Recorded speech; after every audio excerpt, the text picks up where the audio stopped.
Teachings of Lord Caitanya, the Golden Avatar, a treatise on factual spiritual life, by His Divine Grace A.C. Bhaktivedanta Swami Prabhupada, founder Acharya of the International Society for Krishna Consciousness. Chapter 9, The Opulences of Krishna. Since Lord Caitanya is especially merciful to innocent, unsophisticated persons, his name is also Patita Pavana, the deliverer of the most fallen conditioned souls. Although a conditioned soul may be fallen to the lowest position, such a lowly state will not prevent him from advancing in the spiritual science, provided he is innocent. Sanatana Goswami was considered fallen in society because he was in the service of the Muslim government and had thus been excommunicated from Brahminical society. But because he was a sincere soul, Lord Caitanya showed him special favor by granting him a wealth of spiritual information. The Lord next explained to Sanatana Goswami how the different spiritual planets are situated in the spiritual sky. The spiritual planets are also known as Vaikuntha planets. The planets of the material creation have a limited length and breadth, but as far as the Vaikuntha planets are concerned, because they are spiritual, there is no limit to their dimensions. Lord Caitanya informed Sanatana Goswami that the length and breadth of every Vaikuntha planet is thousands of billions of miles. In other words, no one can measure any Vaikuntha planet's actual extent. Each of these planets is unlimitedly expanded, and in each of them the residents are full in all six opulences: wealth, strength, knowledge, beauty, fame, and renunciation. The Supreme Personality of Godhead is present in every Vaikuntha planet. Indeed, in each Vaikuntha planet, an expansion of Krishna has his eternal abode, and Krishna himself has his original eternal abode, called Krishna Loka or Goloka Vrindavan. In this universe, even the largest planet lies in one corner of outer space. For example, although the sun is 1,000,000 times larger than the Earth, it still lies in one corner of outer space. Similarly, each of the Vaikuntha planets, although unlimited in length and breadth, lies in a corner of the spiritual sky known as the Brahma Jyoti. In the Brahma Samhita 540, the Brahma Jyoti is described as Nishkalam Anantam Ashesha Bhutam, or undivided and unlimited and without a trace of the material modes of nature. All the Vaikuntha planets are like petals of a lotus flower, and the principal part of that lotus, the center of all the Vaikunthas, is called Krishna Loka or Goloka Vrindavan. Thus, the expansions of Krishna in various forms, as described herein, as well as his various abodes on the spiritual planets in the spiritual sky, are unlimited. Even demigods like Brahma and Shiva cannot see the Vaikuntha planets, or even estimate their number or vast extent. This is confirmed in Srimad Bhagavatam 10:14-21, quote, "No one can estimate the length and breadth of all the Vaikuntha planets," unquote. Elsewhere in the Bhagavatam 2:7-41, it is stated that not only are demigods like Brahma and Shiva unable to make such an estimate, but even Ananta, the incarnation of the Lord's opulence of strength, cannot ascertain any limit to the Lord's potency or to the area of the different Vaikuntha planets. Again, Srimad Bhagavatam 10:14-21, one of the prayers of Brahma is very convincing in this connection. Quote, "O my dear Lord, O Supreme Personality of Godhead, O Supersoul, O Master of all mystic powers, no one can know or explain the extent of your Vaikuntha planets or how you expound your Yogamaya energy throughout the three worlds," unquote. And a few verses earlier, Srimad Bhagavatam 10:14-7, Brahma prays, "Gunat manaste pi gunan vimatum, hita vatir nasya ka ish iresya, kalena yair va vimitaha su kalpair, bu pang shavaha ke mihikadu basaha." Quote, scientists and learned men cannot even measure the atomic constitution of a single planet. Even if they could count the molecules of snow in the sky or the number of stars in space, they could not understand how you descend to this earth or in this universe with your innumerable transcendental potencies and qualities. Unquote. In Srimad Bhagavatam 2.7.41, Lord Brahma informs Narada that none of the great sages born before Narada, including Brahma himself, can measure the extent of the Supreme Lord's potencies. Indeed, Brahma declared that even Ananta, with his thousands of tongues, fails when he tries to fully describe the Lord's energies. Similarly, in Srimad Bhagavatam 10.87.41, the personified Vedas pray, Dupataya evate na yayur antam anantat aya tvam api yad antaranda nichaya nu savaranaha ka iva rajamsi vanti vayasa sahayachrutayas twayihi palantyatan nirasanena bhavan nidanaha. Quote, my Lord, you are unlimited, and therefore no one can measure the extent of your potencies. I think that even you do not know the range of your energies. An unlimited number of planets float in the sky just like atoms, and great Vedantists who are engaged in research to find you discover that everything is different from you. At last they conclude that you are everything. Unquote. When Lord Krishna was within this universe, Brahma played a trick on him in order to confirm that the special cowherd boy in Vrindavan was actually Krishna himself. By his mystic power, Brahma stole all the cows, calves, and cowherd friends of Krishna and hid them. But when Brahma returned to see what Krishna was doing alone, he saw that Krishna was still playing with the same cows, calves, and cowherd boys. By his Vaikuntha potency, Lord Krishna had expanded all the stolen cows, calves, and friends. Indeed, Brahma saw millions and billions of them, and he also saw millions and billions of herding sticks and fruits, lotus flowers and horns. All the cowherd boys were wearing different clothes and ornaments, and no one could count their vast numbers. Then Brahma saw each of the cowherd boys become a four-handed Narayana, and he also saw innumerable Brahmas from different universes offering obeisances to the Lord. He saw that all these personalities were emanating from the body of Krishna, and after a second, entering into his body. Lord Brahma became struck with wonder by this extraordinary feat of Krishna's, and in a prayer he stated that although anyone and everyone could say they knew all about Krishna, as far as he was concerned, he did not know anything about him.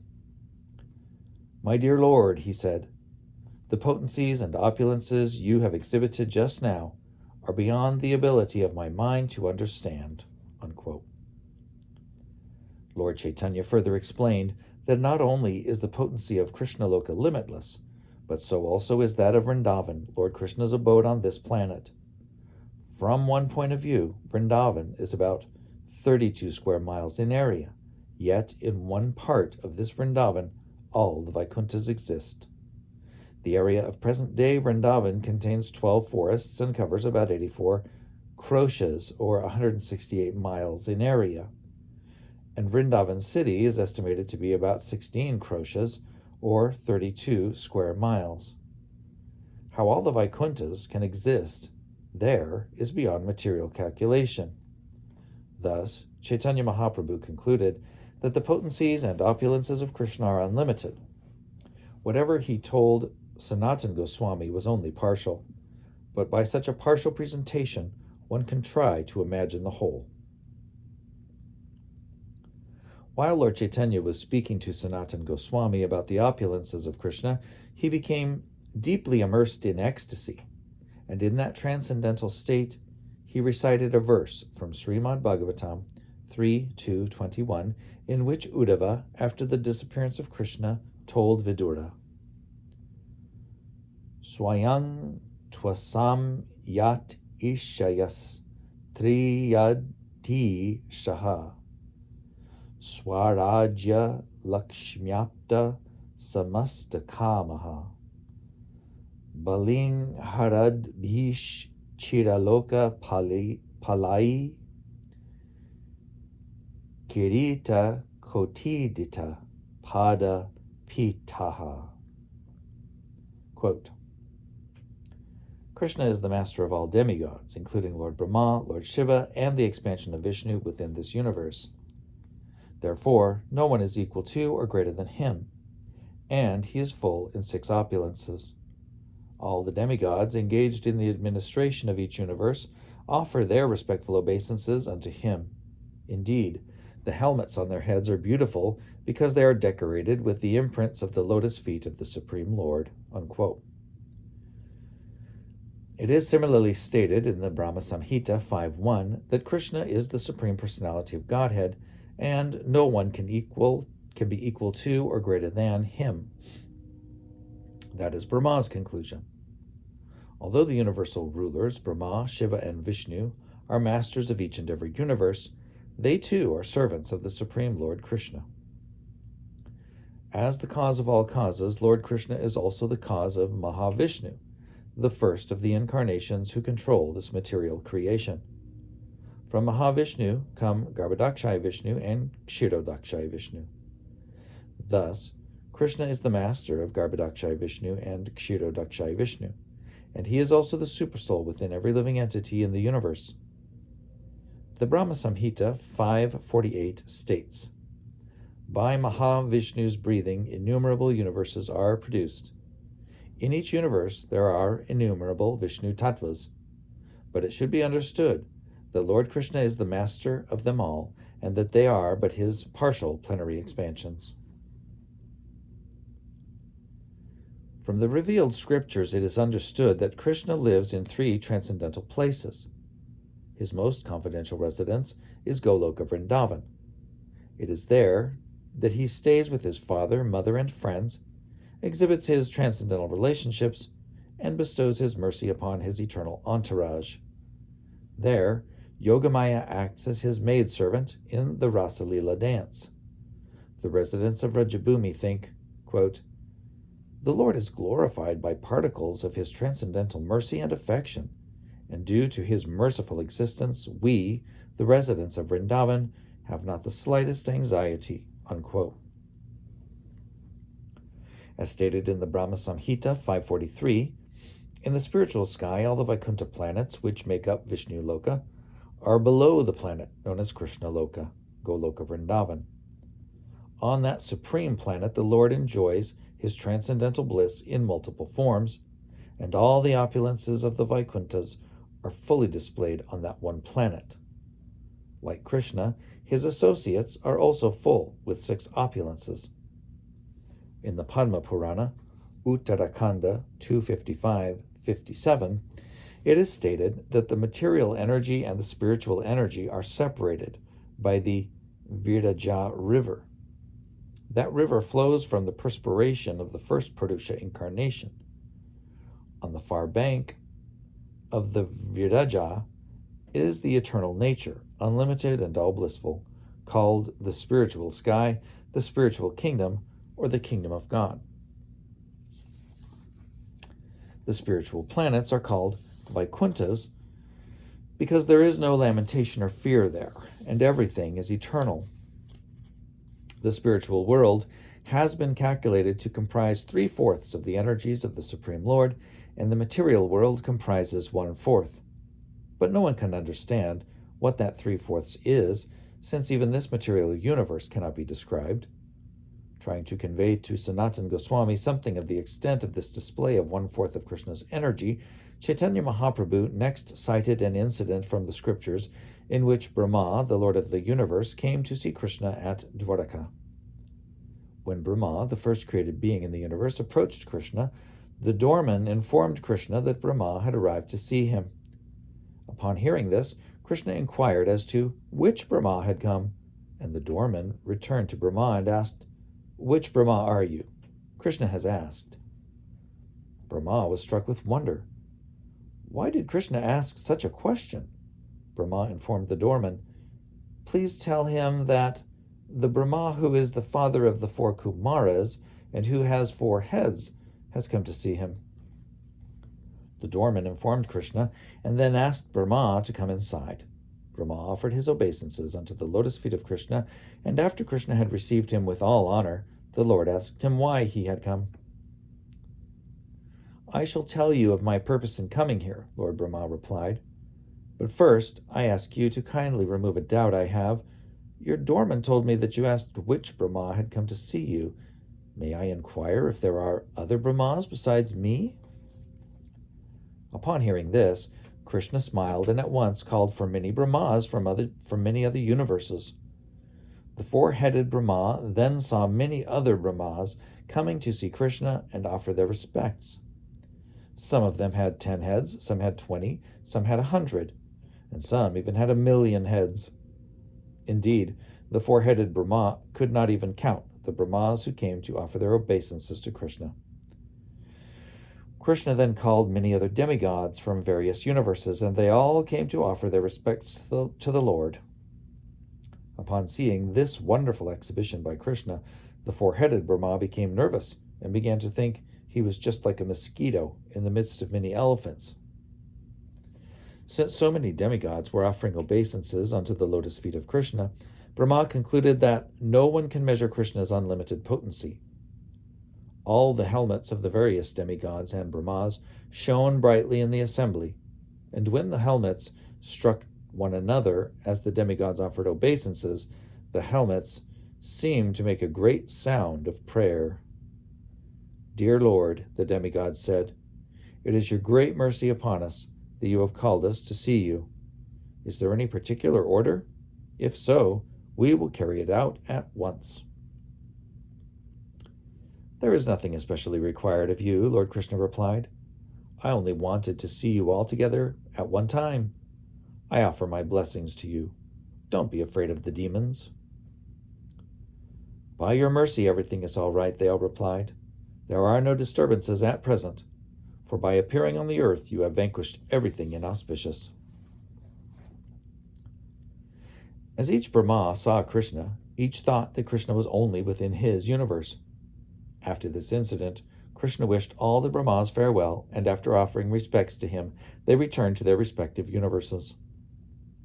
Upon seeing this, the 4-headed Brahma at once fell down at the feet of Krishna and said, What I thought about you before was all nonsense. People may say they know you perfectly, but as far as I am concerned, I cannot begin to conceive how great you are. You are beyond my understanding.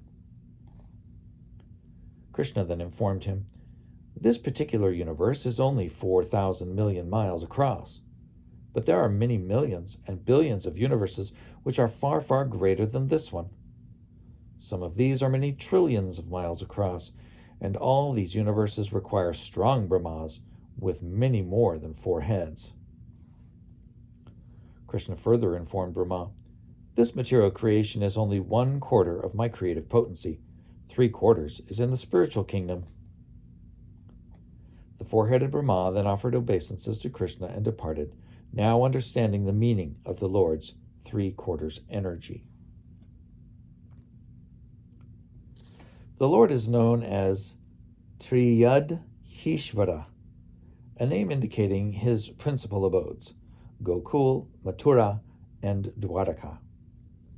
These 3 abodes are full of opulences, and Lord Krishna is the master of them all, situated as he is in his transcendental potency. Lord Krishna, the master of all transcendental energies, is thus full with 6 opulences. And because he is the master of all opulences, all the Vedic literatures acclaim him as the Supreme Personality of Godhead. Lord Caitanya then sang a nice song to Sanatana Goswami about the opulences of Krishna. Quote, All the pastimes of Krishna are exactly like the activities of human beings. Therefore, it is to be understood that his form is like that of a human being. Indeed, the human form is an imitation of his form. Krishna is dressed just like a cowherd boy. He has a flute in his hand, and he seems to be just like a newly grown youth. He is always playful, and he plays just like an ordinary boy." Unquote. Thus, Lord Caitanya began telling Sanatana Goswami about the beautiful aspects of Krishna. The Lord said that anyone who understands these beautiful qualities is dipped into an ocean of nectar. Krishna's Yogamaya potency is transcendental, beyond the material energy, but the Lord exhibits his transcendental potency even within this material world, just to satisfy his confidential devotees. In other words, Krishna appears in the material world to satisfy his devotees. His qualities are so attractive that Krishna himself becomes eager to understand himself. When he is fully decorated and stands with his body curved in 3 ways, with his eyebrows always moving and his eyes so attractive, the gopis become enchanted. His special abode is at the top of the spiritual sky, and he resides there with his associates, the cowherd boys, the gopis, and all the goddesses of fortune. It is there that he is known as Madan Mohan. There are many different pastimes of Krishna, such as his pastimes in the forms of Vasudeva and Sankarshan. In the material sky, he performs pastimes as the first Purusha incarnation, the creator of the material world. There are also pastimes in which he incarnates as a fish or a tortoise, or takes the forms of Lord Brahma and Lord Shiva, incarnations of the material qualities. In his pastimes as an empowered incarnation, he takes the form of King Prithu, and he also performs pastimes as the supersoul in everyone's heart and as the impersonal Brahman as well. Among Krishna's innumerable pastimes, however, the most important are his human-like activities: frolicking in Vrindavan, dancing with the gopis, playing with the Pandavas on the battlefield of Kurukshetra, and playing in Mathura and Dwaraka. And his most important pastimes in the human form are those in which he appears as a cowherd boy, a newly grown youth, who plays a flute. Just a partial manifestation of his pastimes in Goloka, in Gokul, Mathura, and Dwaravati or Dwaraka can overflood the whole universe with love of Godhead. Everyone can be attracted by the beautiful qualities of Krishna. The manifestation of Krishna's internal potency, Yogamaya, is not exhibited in the part of the kingdom of God comprising the Vaikuntha planets. But Krishna does exhibit that internal potency within the universe when he descends from his personal abode out of his inconceivable mercy. Krishna is so wonderful and attractive that he himself becomes attracted by his own beauty, and this is proof that he is full of all inconceivable potencies. As far as the ornaments decorating Krishna's body are concerned, it appears that they do not beautify him, but that they themselves become beautiful simply by being on his body. Always standing in a 3-curved way, he attracts all living entities, including the demigods. Indeed, he even attracts the Narayana form who presides in every Vaikuntha planet.